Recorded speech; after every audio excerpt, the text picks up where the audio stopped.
நேயர்களே, இன்றைக்கு நாம் மிக முக்கியமாக பேசக்கூடிய ஒரு செய்தி என்னவென்று சொன்னால், திராவிட முன்னேற்றக் கழகத்தினுடைய முக்கியமான தமிழக முதலமைச்சர் ஸ்டாலினுடைய மருமகன். அவர் உங்களுக்கு எல்லோருக்கும் தெரியும். அவருடைய மகள் செந்தாமரை ஸ்டாலினை திருமணம் செய்திருந்த திரு சபரீசன் நேரடியாக அரசியலில் இறங்கியிருக்கிறார், பிரச்சாரத்தை ஆரம்பித்திருக்கிறார். திருப்பி சொல்ல போனால் அவருடைய அரசியல் நடவடிக்கைகள் இதுவரை மறைமுகமாக இருந்தது, தற்போது அது வெளிவாகி இருக்கிறது என்கிற செய்தி என்ன? ரொம்ப முக்கியமாக நம்ம அதை பார்க்க வேண்டும். ஸ்டாலின் சமீப காலமாக 2021க்கு முன்னாடி எலெக்ஷனில் அவர் ஒரு நடவடிக்கைகளை மேற்கொண்டு அன்றைக்கு வெற்றி பெறுவதற்காக பிரசாந்த் கிஷோரனுடைய ஐபேக் நிறுவனத்தை அணுகியது. அதோடு சேர்ந்து பணி செய்திருக்கக்கூடிய ஒரு தீவிர அனுபவம் இவருக்கு உண்டு. யாருக்கு? நம்முடைய சபரீசனுக்கு. சபரீசன் அம்பாசமுத்திரம் என்ற திருநெல்வேலி மாவட்டத்தை சேர்ந்த முதலியார் சமூகத்தை சார்ந்தவர். ஓரளவுக்கு கல்வி கற்றவர், எந்த விதமான பின்னணியும் இல்லாதவர், சாதாரண ஒரு ஃபேமிலி தான், ஒரு கண்ணியமான ஃபேமிலி. ஆனால் அவர் இப்பொழுது அவருடைய செல்வங்கள் மலைபோல் குவிந்திருக்கிறது. ஐமேக்ஸ், அதாவது ஜி ஸ்கொயர் என்கின்ற ஒரு பெரிய நிறுவனம். அந்த நிறுவனம் சென்னை மட்டுமல்ல, தமிழ்நாடு முழுவதும் வியாபித்திருக்கிற தனது கிளைகள்.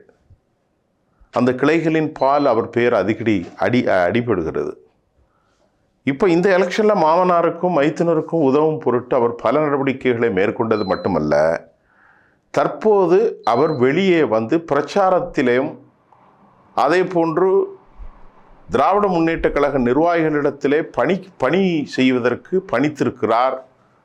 ஆர்டர்டு, அதாவது உத்தரவை பிறப்பித்திருக்கிறார். நேற்று ஏஎன்ஐ செய்திக்கு பேசிய திரு சபரீசன் அவர்கிட்ட கேள்வி கேட்குறாங்க. தாவேகாவுடைய சேலஞ்சு அதெல்லாம் நாங்கள் சரி செய்வோம், எங்கள்கிட்ட ஸ்டாட்டிஸ்டிக்ஸ் இருக்குது, எங்கள்கிட்ட புள்ளியியல் கணக்குகள் இருக்கிறது, எங்கள்கிட்ட நல்ல ஒரு படித்தரம் இருக்கிறது, தகுதியான அடிப்படையில் நாங்கள் எல்லா வேலைகளையும் கவுண்டர் கொடுப்போம், வெற்றி பெறுவோம், நிச்சயமாக மீண்டும் ஆட்சி அமைப்போம். இப்போ அவர் என்ன செய்தார்? அரசியலில் நுழைந்தார். அரசியலில் நுழைவதற்கு என்ன காரணம்? நீங்கள் எப்படி சொல்கிறீங்க? சரி, ஏற்கனவே 2021 மாமனாருக்கு உதவி செய்து ஸ்டாலின் தான் வாராரு, என்ன சொல்கிறார், விடியல் தர போகிறாரு அப்படின்னெல்லாம் எல்லாவற்றையும் அவர் செய்தார். கிராமங்கள் தோறும், பட்டினங்கள் தோறும், பேரூராட்சி, நகராட்சி எல்லா இடங்களிலும் அவருடைய பிரச்சாரம், அவருடைய நடவடிக்கைகளின் பால் நடந்தது. ஆனால் தற்போது நடக்கப் போகிற விவகாரம் என்னவென்றால், ரொம்ப முக்கியமாக நாம் இங்கே கவனிக்க வேண்டிய விவகாரம், அவர் வில்லிவாக்கம் தொகுதியில் திராவிட முன்னேற்ற கழக பணிக்குழு, தேர்தல் பணிக்குழு, நிர்வாக குழு களத்தில் இருக்கவர்களை போய் சந்தித்து மிக முக்கியமான உத்தரவை அவர்களுக்கு வழங்கினார்.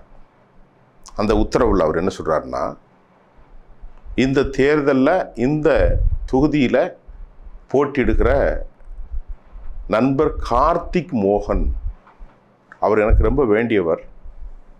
ஆகவே இந்த தொகுதியை பொறுத்தவரை நான் போட்டியிட்டதாகத்தான் நீங்கள் நினைத்து வேலை செய்யணும் அப்படின்னு அவர் ரொம்ப கடினமான ஒரு ஸ்ட்ரிக்டான ஆர்டரை சொல்லிட்டார். யாருக்கு? அங்கே இருக்கக்கூடிய நிர்வாகிகளுக்கு, நிர்வாகக்குழு உறுப்பினர்களுக்கு, பணிக்குழு உறுப்பினர்களுக்கு, கிரவுண்டில் போய் பணி செய்பவர்களுக்கு. சபரீசனாகிய நான் இருக்கிறேன் அப்படிங்கிறத நீங்கள் உணருங்க. எனக்கு என்ன வெற்றி பெற செய்வது தான் உங்களின் பணி. அதே தான் எனது முகமாக எனக்கு நண்பர் கார்த்திக் மோகனை நீங்கள் வெற்றி பெற செய்யணும் அப்படின்னு அவர் சொன்னார். அவர் மட்டும் போகலை, அவருடைய மனைவி, தமிழக முதல்வர் ஸ்டாலினுடைய மகள் செந்தாமரை ஸ்டாலின் அவர்களும் அந்த இடத்துக்கு போனாங்க. சரி, அப்புறம் ஏஎன்ஐ நிருபர்களை பார்த்துவிட்டு அவர் திரும்பி போய்விட்டார். இப்போ நமக்கு என்ன கேள்வினா, யார் அந்த கார்த்திக் மோகன்? தமிழ்நாட்டில் எத்தனையோ தொகுதி இருக்குது, அதில் கார்த்திக் மோகனுக்கு மட்டும் இவர் ஏன் பணி செய்ய வேண்டும்? அல்லன்னா கார்த்திக் மோகன் தொகுதியில் ஆரம்பித்து ஏனைய இடங்களிலும் அரசியலில் நேரடி தலையிட்டே அவர் கொண்டு வரப்போகிறாரா? நிறைய கேள்விகள் இருக்குது. என்ன அப்படின்னு கேட்டால், அண்ணா நகர் தற்போது எம்எல்ஏவாக இருந்து கொண்டிருந்த திரு மோகனுடைய மகன்தான் கார்த்திக் மோகன். அண்ணா நகர் எம்எல்ஏ மோகனுடைய மகன். ஏற்கனவே திரு மோகன் முதலமைச்சர்கிட்ட தான் தன் பையனுக்கு அண்ணா நகர் சீட்டை கேட்க, அது பெண்டிங்கில் இருக்க, அந்த சீட்டை சிற்றரசுக்கு கொடுக்க வேண்டும் என உதயநிதி அதாவது ரெக்கமெண்டேஷன். சிற்றரசு மிக முக்கியமான ஆள் திராவிட முன்னேற்ற கழகத்தில், அவருக்கு கொடுங்க அப்படின்னு இவர் கேட்க, கடைசியில் பஞ்சாயத்து வந்துச்சு. கார்த்திக் மோகன் நேரடியாக போய் உதயநிதிட்ட இந்த சீட்டு எனக்கு கொடுங்க தலைவர்னு கேட்க, அவர் சொன்னார், இது சிற்றரசுக்குத்தான் கொடுக்க போகிறேன், நீ நேரடியாக வில்லிவாக்கத்தில் ஆதவ் அர்ஜுனாவோடு போட்டிடு, அவன் நண்பர்னு நீ தயக்கம் மாறியா, அப்படிலாம் பார்க்காத அப்படின்னு அவரை கொஞ்சம் வார்த்தைகளை கொஞ்சம் கடினமாக பேசிட்டதாகவும் தகவல் வருது. கடைசியில் ஒரு சேலஞ்சாக எடுத்துக்கொண்டு உதயநிதிக்கு மேலே ஒரு அரசு இல்லை, அதனால் இவர் அதை ஏற்றுக்கொண்டார் என்ற தகவலும் வருகிறது. ஆதவ் அர்ஜுனாவை நாம் இங்கே ரொம்ப முக்கியமாக பார்க்கணும். ஆதவ் அர்ஜுனாவை தோற்கடிப்பதற்குத்தான் கடைசியில் தாவேகாவை தோற்கடித்து ஆக வேண்டும் என சபரீசனுடைய திட்டப்படியும் கடும் சேலஞ்சான தொகுதியாக வில்லிவாக்கம் இருப்பதால், ஏற்கனவே அதிமுகவுடைய ஜேசிடி பிரபாகரன் கூட தாவேகாவுக்கு வந்த பின்பும் அவருக்கு கொடுக்காமல் மீண்டும் அங்கே நானே நின்று வெட்டி வருகிறேன் என்று பணமலையை அள்ளி வீசக்கூடிய தேர்தல் பணிக்குழு தலைமை பொறுப்பாளராக இருக்கும் ஆதவ் அர்ஜுன் தற்போது போட்டியிடுகிறார். இப்போ ஆதவ் அர்ஜுனை தோற்கடிக்க வேண்டிய கட்டாயம் கடப்பாடு சபரீசனுக்கு உருவாயிற்று. ஏன் உருவாயிட்டு அப்படின்னு கேட்டால், இந்த ஆதவ் அர்ஜுனா சபரீசனுக்கு தெரியுமா அப்படின்னு பார்த்தா, ஒரு காலத்தில் ஆதவ் அர்ஜுனா, சபரீசன், கார்த்திக் மோகன், இந்த 3 பேரும் ரொம்ப க்ளோஸ் அசோசியேட், ரொம்ப ஃப்ரெண்டு. 3 பேரும் எங்கே போனாலும் 3 பேரும் போகிறது. அந்த மாதிரி திமுகவுக்கு வந்தார், அப்புறம் விடுதலை சிறுத்தைகளுக்கு போனார், அப்புறம் இங்கே வந்தார், அப்புறம் அதிகமாக உதயநிதியை பற்றிலாம் ரொம்ப பயங்கரமாக விமர்சித்தார். அவருடைய ஆதவ் அர்ஜுனுடைய வாய்ஸ் ஆஃப் காமன் அப்படிங்கிற ஒரு ஆர்கனைசேஷனை ஒரு அமைப்பை தொடங்கி வைத்தது சபரீசன் தான். அப்போ எந்த அளவுக்கு நட்பு இருக்குது பாருங்கள். இப்போ காலப்போக்கில் அரசியல் சூட்சமங்கள் அவர்களை அந்த நட்பிலிருந்து வெளியே அனுப்பிவிட்டது. சரி, அதை விட்டுரும். இப்போ இந்த நிலையில்தான் அவரை வெற்றி பெறச் செய்வது, மோகனை வெற்றி பெறச் செய்வது, கார்த்திகை வெற்றி பெறச் செய்ய வேண்டும் என்று தான் இன்னைக்கு சபரீசன் உள்ளே வந்திருக்கார். இது பாயிண்ட் நம்பர் 1. இப்போ இதோட பார்க்கலாமா அப்படின்னு பார்த்தா இல்லை. அவர் தொழிலதிபராகிவிட்டார், பிரபலமான தொழிலதிபர். ஜி ஸ்கொயரை பற்றி உங்களுக்கு தெரியும். அந்த ஜி ஸ்கொயரில் பெரிய நிறுவனம். இப்போ வில்லிவாக்கத்தில் போட்டியிடக்கூடிய அண்ணாநகர் எம்எல்ஏ மோகனுடைய மகனான கார்த்திக் மோகன் சபரீசனுடைய மனசாட்சியாகவும், ஜி ஸ்கொயர் நிறுவனத்தினுடைய நிர்வாக பொறுப்பில் முக்கிய பொறுப்பில் இருப்பவர் என்றும், நல்லா கவனிங்க, ஜி ஸ்கொயருடைய நிர்வாக பொறுப்பில் முக்கிய பணியில் இருப்பவராகவும், திருப்பி சொன்னால் சபரீசனோடு வரவு செலவு கணக்குகள் எல்லாவற்றையும் செய்து முடிக்கக்கூடியவராகவும், அவரோடு இணைவராகவும், நிர்வாகத்தில் பங்குதாரராகவும் அல்லது வேறு ஒரு பொறுப்பிலும் அவர் இருப்பதை இப்பொழுது வெளியே விஷயத்துக்கு வந்திருக்கிறது. அப்படி என்றால் சபரீசன் ஜி ஸ்கொயர் நிர்வாகத்தில் பணியாற்றிய நிர்வாக பொறுப்பில் இருக்கும் அண்ணாநகர் எம்எல்ஏவுடைய மகன் கார்த்திக்கை நிறுத்தி இருக்கிறார். இது ரொம்ப முக்கியம். பணமலை கொட்ட போகிறது, சேலஞ்சாக எடுத்திருக்கிறாங்க. அப்போ இதெல்லாம் மாதிரி ஒரு பெரிய செட்டப்பில் அவர் வெளியே வந்துட்டார். இப்போ அடுத்த செய்தி என்னன்னா, சபரீசன் மீண்டும் டெல்லி அரசியலில் இதோடு நிற்காமல், இது வில்லிவாக்கம் அரசியலை தாண்டி டெல்லி அரசியலில் கால் பதிப்பதற்கு தயாராகி வருகிறார். என்ன விஷயம் அப்படின்னு பார்ப்போம். அவர் ஏற்கனவே டெல்லியில் திராவிட முன்னேற்ற கழக ஒரு அலுவலகம் இருக்கிறது.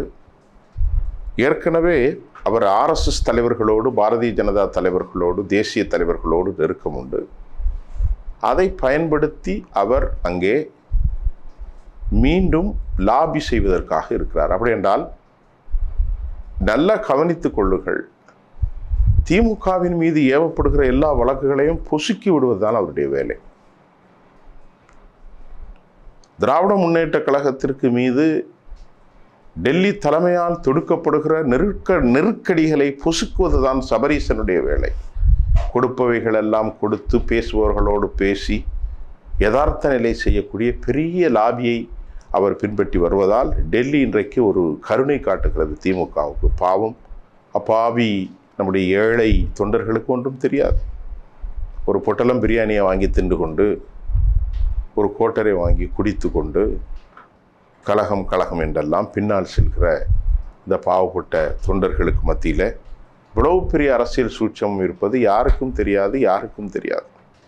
ஆக இப்படிப்பட்ட சூழ்நிலையில் இந்த முறை திராவிட முன்னேற்ற கழகம் 14 முதலியார்களுக்கு, கும்மிடிப்பூண்டி, தாம்பரம், அதை போன்று கலசப்பாக்கம், அதை போன்று அண்ணாநகர், ஆலந்தூர், இந்த மாதிரி 14 கும்பகோணம் வரைக்கும் 14 முதலியார்கள் வேட்பாளர்களை நிறுத்தி, முதலியார் சாதி சங்கங்களை மூலமாக அதிமுக 7 தான் கொடுத்தது, நாங்கள் முதலியார்களுக்கு 16 கொடுத்தோம் அப்படின்னு பிரச்சாரத்தை வலிமைப்படுத்த காரணம், முதலியார்களின் வாக்குகள் பேரறிஞர் அண்ணாவுடைய காலத்திலிருந்தே, மதியழகன் இந்த மாதிரி நாவலர் நெடுஞ்செழியன், பேரறிஞர் அண்ணா முதலியார்களாக இருந்த காலத்தில் அது இப்போது தாவேக்காவுக்கும் பாஜகவுக்கும் போவதை இன்டெலிஜென்ஸ் மூலம் அறிந்து கொண்ட அவர்கள் இன்றைக்கு முதலியார்களுக்கு 12 தொகுதிகள் வட மாவட்டங்களில் வலுவாக இருக்கும், 69 தொகுதிகளில் வலுவாக இருக்கும் முதலியார்களை ஒரு 14 எம்எல்ஏக்களை நிறுத்தியிருக்கிறாங்க. இது ஜாதி அரசியலுடைய உச்சகட்டம். இரண்டாவது, தெலுங்கு பேசுபவர்களை ஒரு 15 பேருக்கு, தெலுங்கர்களுக்கு வேட்பாளர்கள். ஆக இது ஒரு 15 29 தொகுதிகளே கொடுத்துட்டாங்க. திருமாவளவனுக்கு 8 தொகுதி கொடுக்கறதுக்கு கசக்குது. தெலுங்கு பேசுபவர்களுக்கும் முதலியார்களுக்கும் 30 தொகுதியை கொடுத்துட்டாங்க. நல்லா புரிந்து கொள்ளுங்கள். என்னென்ன தொகுதியெலாம் உங்களுக்கு சொல்லியிருக்கேன். இப்போ முதலியார், இவரும் முதலியார் தான், நம்முடைய சபரீசனும். அவருக்கு அதில் பல பேர் அவருடைய ஆட்கள் தான் இருப்பாங்க. இந்த 15 பேர்லேயும் அவருடைய ஆட்கள் தான் இருப்பாங்க. ஆக இப்படிப்பட்ட ஒரு கலைச்சூழல் காணப்படுகின்றது.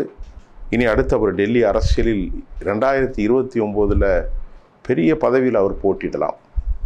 கனிமொழியை மௌனிக்க செய்வதற்கு இவருடைய அதிகாரத்தை அங்கே வலுப்படுத்தலாம். அந்த அம்மா தமிழ்நாட்டுடைய தென்பகுதியில் போட்டியிடுறதுக்கு திருச்செந்தூர், தூத்துக்குடியை கேட்டாங்க. அதுக்கு ஸ்டாலின் பதில் அளிக்கவில்லை. இப்படி பல நெருடல்கள், சிக்கல்கள் அங்கே செல்கிறது.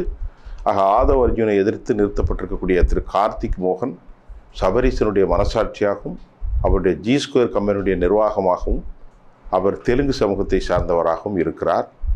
இதுதான் நேற்று வெளியே வந்து பேசிய பரபரப்பு. யாருக்கும் தெரியாது. அதை நாம் துருவி நம்முடைய நெருக்கமான இன்டெலிஜென்ஸ் மூலம் அவருக்கான பின்னணி என்ன, அவர் யார், எங்கே இருக்கிறாருங்கள்லாம் செய்தியின் வாயிலாகவே நாம் இந்த செய்தியை உங்களுக்கு தந்திருக்கோம். மீண்டும் அடுத்த செய்தியில் உங்களை சந்திக்கின்றேன். நன்றி.